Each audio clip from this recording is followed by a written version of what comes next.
कि अपने दुश्मनों पर भारतीय जनता पार्टी सिर्फ ईडी से क्यों केस कराती है,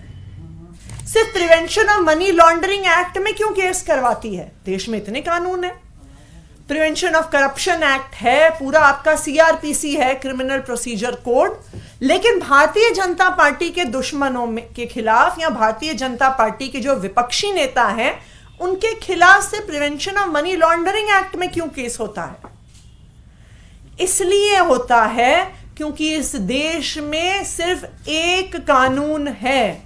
prevention of money laundering act, जिस कानून में बेल मिलना लगभग असंभव है। लेकिन आज ईडी पीएमएलए को ड्रग्स की तस्करी के लिए नहीं इस्तेमाल कर रही है, आतंकवादियों के खिलाफ नहीं इस्तेमाल कर रही है, सिर्फ और सिर्फ अपने विपक्षी नेताओं के खिलाफ इस्तेमाल कर रही है कि एक बारी केस हो जाए तो उनको बेल नहीं मिलेगी और फिर भारतीय जनता पार्टी के प्रवक्ता टीवी पे आके कह सकते हैं कि देखा, इनको तो कोर्ट से भी बेल नहीं मिल रही है, इनको किसी को भी prevention of money laundering act में बेल मिलना लगभग असंभव है। तो आज भारतीय जनता पार्टी, चाहे भारतीय जनता पार्टी के नेताओं के खिलाफ लड़ रहे किसानों को, चाहे भारतीय जनता पार्टी के खिलाफ लड़ रहे विपक्ष के नेताओं को, चाहे मुख्यमंत्रियों को,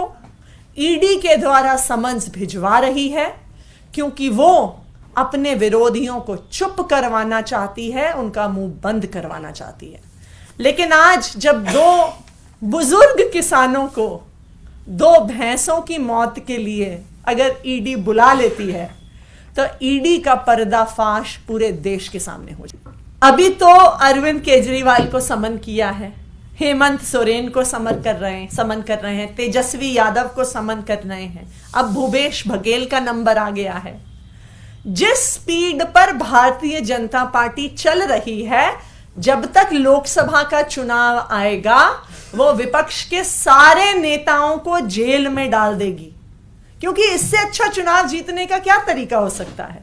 इससे आसान चुनाव जीतने का क्या तरीका हो सकता है कि आप अपने सारे विपक्ष को जेल में डाल दीजिए।